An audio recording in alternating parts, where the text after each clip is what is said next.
అరే సీన్గా ఏడికి ఎంకెత్త ఏడ కనిపిస్తలేవు. రోజు ఆడికి పోతుండవురా? ఏం లేదు మళ్ళా మేము ఆడికి పోతాము. కాలేజ్ ఇచ్చిన తడుపు తిరగనీకే పోతాము. అయిపోయాయి. ఈడు ఊకుండాక బస్ స్టాండ్లోకి వెళ్ళి తిప్పుకొని ఇంటికి తోలుకొచ్చా.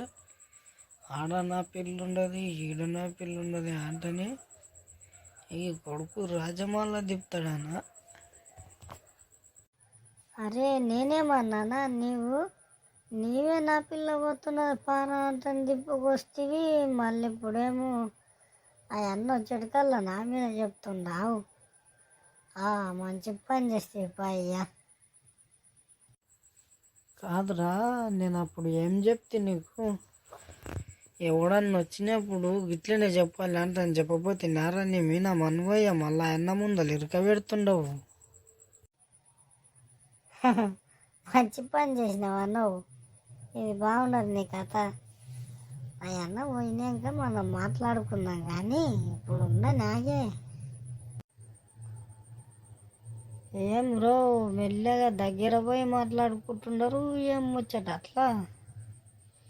నా వద్దకు రాండిరే, నేను ఏమనను.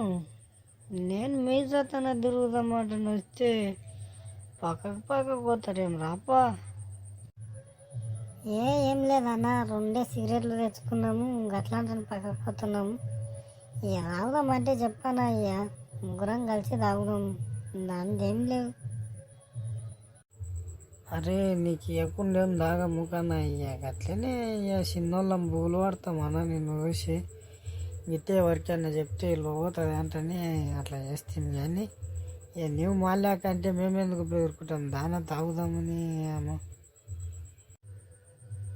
ఏం రో, నేను బేకంట నేనంటే ఇది బాగానే ఉండదు మీ సంసారము. ఇక పైసలు లేకపోతే మెల్లగా ఇంట్లో సామాన్లు ఇక్కడ ఉదబెడతారా నుండి? తాళం లేనప్పుడు ఇంట్లో నూకలు బియ్యము అన్నీ అమ్ముకొని తాగుని రేయ్, సరేనా? మీరు మీ పెళ్ళం పిల్లలు బాగా బతుకుతారు చూడండి, పని చేయండి.